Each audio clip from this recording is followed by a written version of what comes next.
It's that time of year again, everybody. Madden season is what the marketing team at EA would want you to call it. It's really just the start of football season, and as fans of the sport get ready for the NFL's return, EA uses this as a perfect opportunity to shove their exclusive simulation NFL game in your face. From forcing you to beg for a code to a closed beta, to announcing controversial player ratings just to get people talking about their game, and to the spam of uploads to YouTube from EA affiliated content creators overhyping a pretty low quality game. Yeah, if you were unaware, only EA is allowed to make simulation NFL games. They have no competition. The game is one of the best selling in the world because it's the only NFL game, and the NFL is really popular. EA has no real incentive to put effort into this game because they have what is essentially a monopoly. Let's imagine you're a senior in high school and you've just mentally checked out. You have one big project left before you graduate, so you half-ass it. You only need to get a 70 to pass, so you do the bare minimum to get that grade. Did you create something great? A work of art? Hell no. But what you made was enough, I guess. Madden 23 is that half-ass school project. The difference is that it's also the exclusive video game for one of the most popular brands in the world, and it's made by one of the richest companies in the world. And it feels like a half-assed school project made by someone who mentally checked out a decade ago. I almost didn't make this video. I figured that maybe by not acknowledging EA, and by just ignoring the game altogether, I'd be doing more damage. If this isn't a game worthy of my time or yours, why make a whole video on it? Part of me figured that my audience should know by now that Madden will not be a good game until EA receives competition again. I thought that by now, most sane people would be able to predict that Madden 23 would not be worth their $70. But I've been looking through Twitter and, well, it seems like a lot more people than usual are falling for EA's marketing. It seems like my review is still necessary. The Madden YouTubers are calling this a great game. Yes, Madden 23, a great game. They're entitled to their own opinion, and it's better than Madden 22. It is, even I agree with that. But really, a great game? A YouTuber who I enjoy watching, That Franchise Guy, he also goes by Marcus, released a review on Madden 23, a generally positive one, calling it a step in the right direction. Marcus, I love you and your content, but come on, man. How can you be so level-headed and polite? When I see step in the right direction, it actually angers me. IGN used that term in 10 straight Madden reviews. This is a series that has been taking steps in the right direction for over a decade, and not once has there been a definitive, solid Madden title that you can say, yeah, this is the one to get. If every year they are taking tiny steps forward, at what point do we expect the game to actually get to where it needs to be? I feel like we can't just praise a billion-dollar company holding the NFL license hostage for simply improving just a bit after 10 years of improving just a bit and still charging full price for their game. Marcus isn't wrong. Madden 23 is a step in the right direction, but that's exactly what makes it so frustrating and so bad. It's a terrible base game that's been slightly updated every year, and while it's nice that it's a better game than Madden 22 and not a worse one, that does not make this a good game. Going from an F to a D- is an improvement, but not one worthy of praise. In my opinion, and as I'll show you with heavy evidence throughout this video, there hasn't been a truly good Madden title in a long time. And the last time there was, it was because EA had to fight for their spot at the top, competing against alternative NFL games like NFL 2K, NFL Game Day, NFL Fever, and more. Then, in 2005, EA signed a deal with the NFL preventing any other company from making a game that could compete with Madden, and here we are today. Madden 22 was universally hated shortly after launch. Every year, a lot of people overhype the new Madden games, especially content creators affiliated with EA or ones who rely on playing Madden to earn a living, by romanticizing the game's improvements without acknowledging just how far off the game truly is from being where it should be. Believe it or not, Madden 22 was praised a good bit for a few weeks after it came out, before the popular opinion on the game quickly replaced the hype with the truth. It was ass, and eventually, nearly everyone agreed. Madden NFL 23 is not a good game. It hasn't been good in over a decade. I wish I didn't have to be one of the few people actually being straight up with you guys and not sugarcoating what I say, but to me, It seems like most content creators or those with a platform are too scared to ruin their relationships with EA or some of their friends who work on the game to actually be brutally honest. We don't need to pat EA on the back for taking baby steps every year. This is a billion-dollar corporation with a monopoly over one of the most popular brands in the world. I'm not going to hold back because we need less sellouts and more honesty. I will give this game credit where credit is due.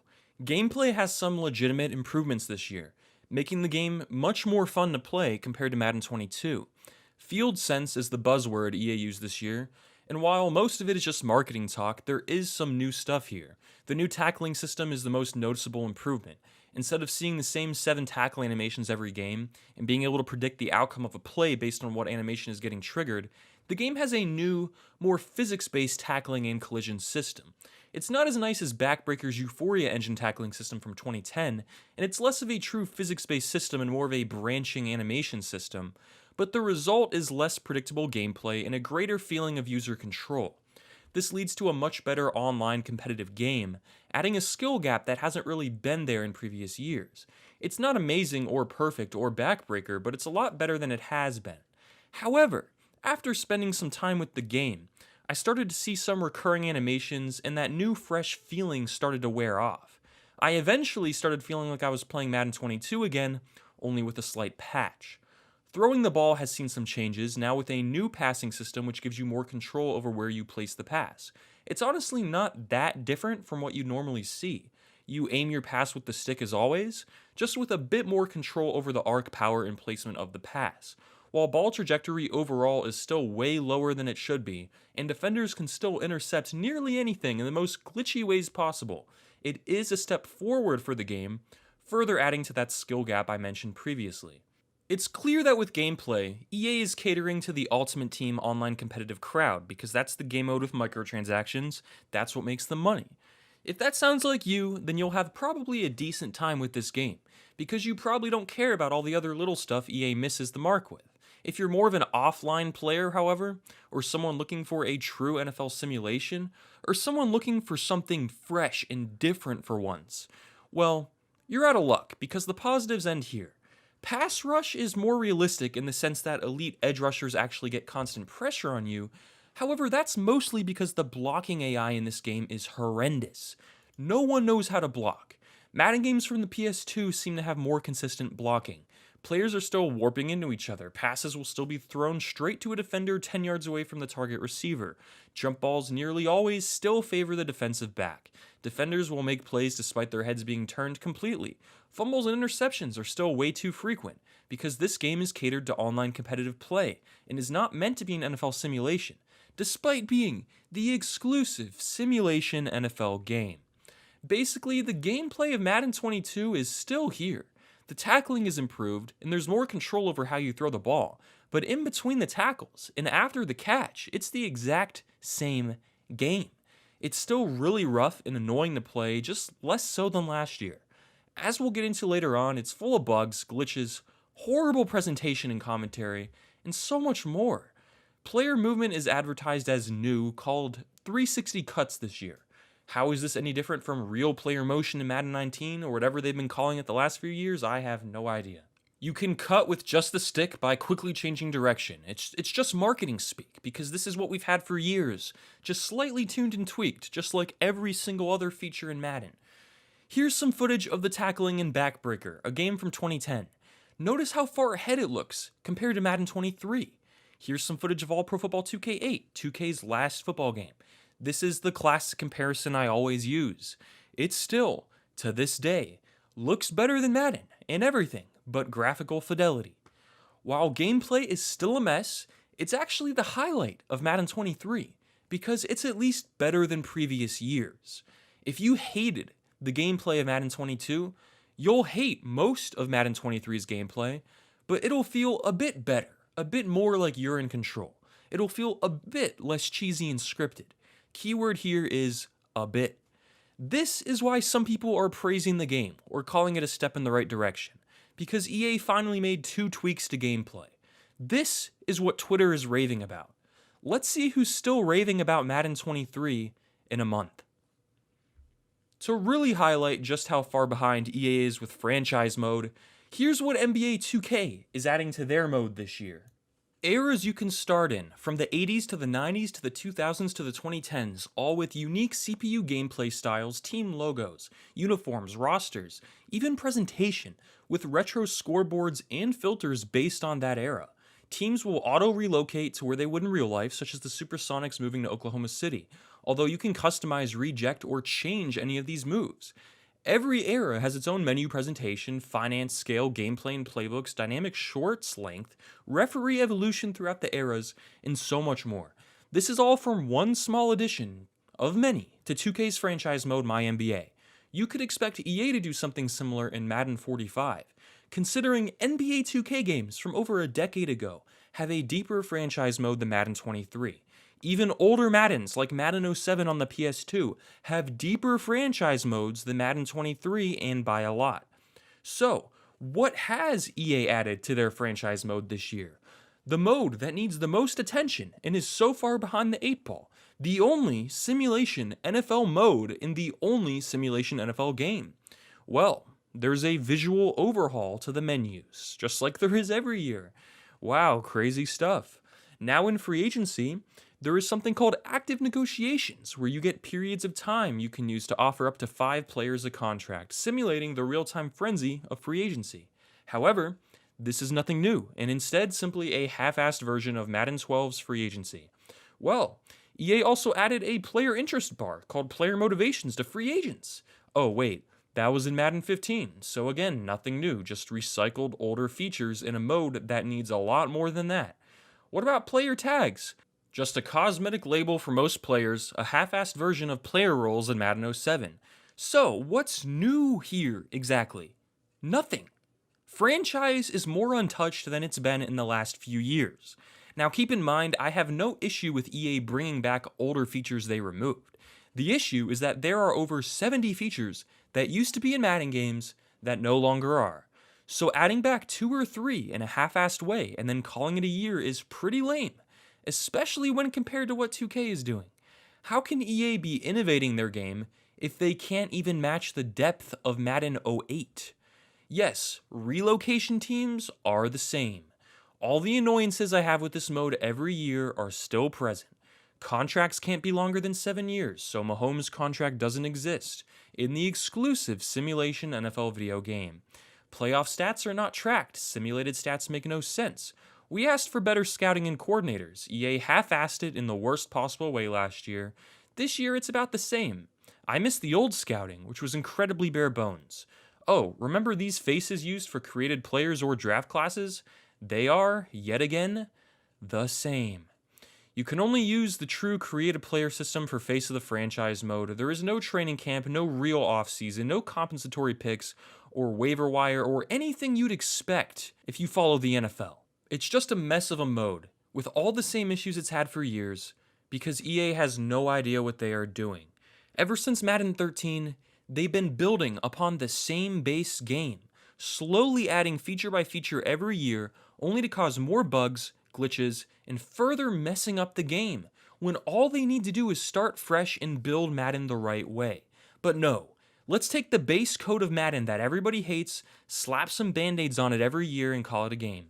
Remember hashtag #FixMaddenFranchise? Well, EA must assume they already fixed it, because they barely touched it this year, despite the fact that this mode is missing over 70 features from older Maddens, so it can't even compare to a PS2 game. And then, compared to what other sports games, like 2K or even MLB The Show are doing with their mode, EA's looks like an absolute joke. Because it is. Franchise mode in Madden would be acceptable on the PS1. If this mode was on the PS2, it would look pretty bad. It is now 2022. Why aren't we holding EA more accountable for this? Face of the franchise is a bit better than usual, with the cutscenes and story being less in your face and more optional. However, you start in year 5, meaning no college football or career backstory, and there's again, not much to do besides some cutscenes, playing games, and some cosmetic touches. It's connected to the yard, but it's just not very streamlined. It's not like 2K where you have a hub world like the city or the park to walk around. Compare Madden 23's career mode to an old game like NBA 2K15. and 2K blows it away. This mode is simply an excuse to keep using the Frostbite engine that holds Madden back. It's really cheesy and lame, and only enjoyable if you're a kid who hasn't played anything better. Other game modes include the Madden Legacy game, which is just a play now game with two teams of classic players. Basically what we had in Madden 19 with the Legends versus the Elites, only with a John Madden spin. It's a nice gesture, I guess, but like everything else in this game, it feels half-assed. Why not go the extra mile and bring back a few historic teams? You know, like the ones that used to be in Madden? Oh right, historic players need to be behind a paywall and MUT so EA can make even more money. Ultimate Team is back, and I'm not even going to cover it. If you pay money to buy packs in Ultimate Team, just close this video right now. It's not for you. Give me a dislike while you're at it. You are the problem. Superstar KO is just as lame as ever, with basically no incentive to play, no real changes, gameplay that got old 2 years ago, and there's a newer, more updated tutorial mode. It's probably the most fun thing this game has to offer, and it's not really fun. In terms of presentation, the John Madden touches are nice, but beyond those clips throughout the menu, this game is some of the worst presentation you'll ever see in a sports game. Laughably generic is a good way to describe it. Yes, it's the exact same commentary team we've had since Madden 17. That's 7 years in a row. Meanwhile, games like 2K, again comparing to a basketball game here because EA has no NFL competition, games like 2K have multiple commentary teams with special guests. You'll hear Charles Davis and Brendan Gaudin say the same annoying lines you've been hearing for 7 years. The crowd barely exists. Look at this clip from 2K8. Listen. When you juke someone, the crowd reacts. In 2007. In Madden 23, silence. 3rd and long for the away team? Silence. Throw a Hail Mary? The crowd is a little excited. This game feels dead. There is no atmosphere. No effort put into it at all. The cuts to the crowd look awful. Sidelines still look terrible. The graphics don't even look that good. Look at the player models. No referees. Meanwhile, 2K has added different refs for different eras in history. And almost every Madden game up to Madden 20 had referees. The halftime and pregame presentation is the most generic thing you'll ever see, with no substance at all.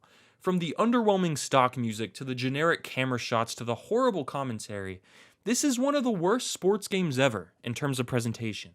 You know that feeling when you turn on Fox or CBS or NBC for football and you hear that epic orchestra music hyping you for what's to come? EA doesn't understand any of that because their game puts you to sleep before the action. This game is just so far behind where it should be. For the one and only simulation NFL game, it's just sad. ESPN NFL 2K5, a game from 2004, still blows Madden 23 away in terms of presentation. Here's a recent quote from the game's senior producer, Clint Oldenburg. "We are very confident that our game for Madden 23 is going to be the most polished version of Madden that we've had in a long time. What I'm not going to say is it's going to be perfect, but I am going to say the team is still striving to reach perfection, as hard as that may be to reach. That is what our goal is. Polish is our top priority, and we know we cannot reach our goals if players believe that our game is a buggy experience." Well, the game is a buggy experience. Bugs are everywhere. Everything is broken. It sucks. Most of these bugs were present in the last few Maddens, so it's not like this is going to be patched up and fixed. No Madden in the last 5 years has felt polished, not even after the final update. These issues still exist because the team working on Madden either isn't given the time to fix them or has no idea how to. So why would anyone call this a good game? Marketing. EA has such a manipulative method to get people talking about Madden. First, they had a closed beta. If they truly wanted user feedback from the beta and they truly wanted the game to improve, it would be open so more players could give feedback. Instead, beta codes are given to EA-affiliated YouTubers and streamers, and the average person needs to retweet, follow, get on their knees, and beg, just to get a code for a beta meant for feedback. This causes Madden to go trending online, and gets people straight up begging for codes to play the game early for free, mostly kids, creating an artificial appearance of demand for the game. Then there is the ratings reveal. This is controversial on purpose, as it gets people discussing Madden online, reminding everyone that the one and only NFL game is coming and to pre-order it. These ratings change every week and only apply to the game modes EA doesn't care about, like franchise. So really, what's the point here? Right, marketing. Then there's the fact that Madden 22 was such a bad game that by simply being a little bit better, Madden 23 can win over the hearts of anyone that doesn't have a brain. The EA affiliated YouTubers go out and claim that this game is amazing, simply because it's better than last year's all-time terrible Madden. Inexperienced reviewers will do the same, overhyping the game's tiny steps forward and ignoring all the issues and missing features, likely because they're unaware of them and aren't qualified to review this game. EA will then quote these YouTubers and journalists to further promote their game, hoping to draw in as many players as possible so they can turn to the only game mode EA promotes, Ultimate Team, and then spend money gambling on packs with microtransactions, further increasing EA's profits. And yes, MUT is a pay-to-win game mode. Once you see through what EA is doing, what content creators are doing, it's quite easy to feel jaded.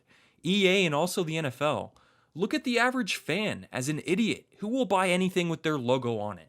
Do you really want to be that guy? There is a lot more wrong with this game that I simply don't have time to go over in a simple review. Madden 23 is a better playing version of Madden 22, and it is a better game. But it's not a good game. EA has set the bar very low, which may cause some to overrate or overhype 23 initially, but as I just showed you, this game is not worth your money. Don't be fooled or manipulated by marketing. Did the devs do everything they could to improve this game? Maybe, maybe not. It's impossible to know, but I simply don't care. You can't give a sports game a good score simply because it improved. Madden has been in such a bad state for so many years, and now is not the time to say, thank you EA, you fixed the game a little bit, it no longer needs any attention, we are off your back now. Because Madden 23 is not a good game, not even close. Is it a lot better than Madden's 18 through 22? I guess, but it's not even close to PS2 era Madden, such as Madden 08 in terms of depth. It's not even close to Backbreaker, a game from 2010 in terms of physics. It's not even close to All Pro Football 2K8 in terms of gameplay. And it's not even close to any other modern sports game on the market right now. Trust me, I'm sick of making these comparisons every year. I'm sick of constantly having to talk about old games like 2K8 or Backbreaker or 2K5 or Madden 08, but I'm forced to until EA successfully surpasses these games, and they haven't come close. And for the exclusive simulation NFL game made 12 years later than the newest of the 3 games I just mentioned. This is pathetic, and with John Madden himself on the cover, it's disrespectful. Sure, you could argue that not putting Madden on the cover would be more disrespectful, and it's sort of a lose-lose situation for EA, but ask yourself this, why is the game so bad? How did this happen? EA took a decent, solid game and ruined it over the last decade and a half. This is their own fault. They got themselves into this mess. And for that, they deserve all the blame in the world, especially when their 2022 product, one that should be a culmination of 34 years of work, one attempting to celebrate the life of a man who cared deeply about the quality of the game with his own name on it, is as unpolished and underwhelming as it is. It feels like EA is milking the death of this man for money, and it just feels wrong. Madden 23 leaves a pretty bad taste in my mouth. And sure, it's just a video game, just as this is just a review.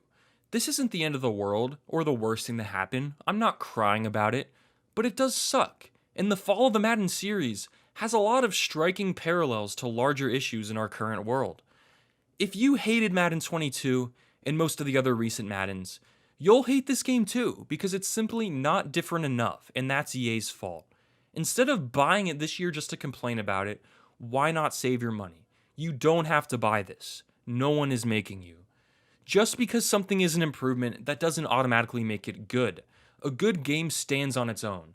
You could say, oh, so you aren't even satisfied when EA improves the game, nothing will satisfy you. But that's a flawed argument. I gave EA credit where credit is due. I'm giving this game a higher score than last year, but it's still not a good game. Don't be so easily manipulated. These giant companies are not here to please you. They are here to manipulate you. I could make the worst game known to man, and then fix a couple issues and release it again. Did I make a better game? Yes. Did I make a good game? No. Madden has a long way to go, which is something we've been saying for over a decade. And that is not acceptable. And EA has failed to justify why it deserves the exclusive Simulation NFL license. The game will sell well, as it always does, because it's the only modern NFL game available to buy. But remember, just because it's the only NFL game, that doesn't mean you need to buy it. Madden NFL 23 is not good. I'd give it a 3 out of 10. Thanks for watching.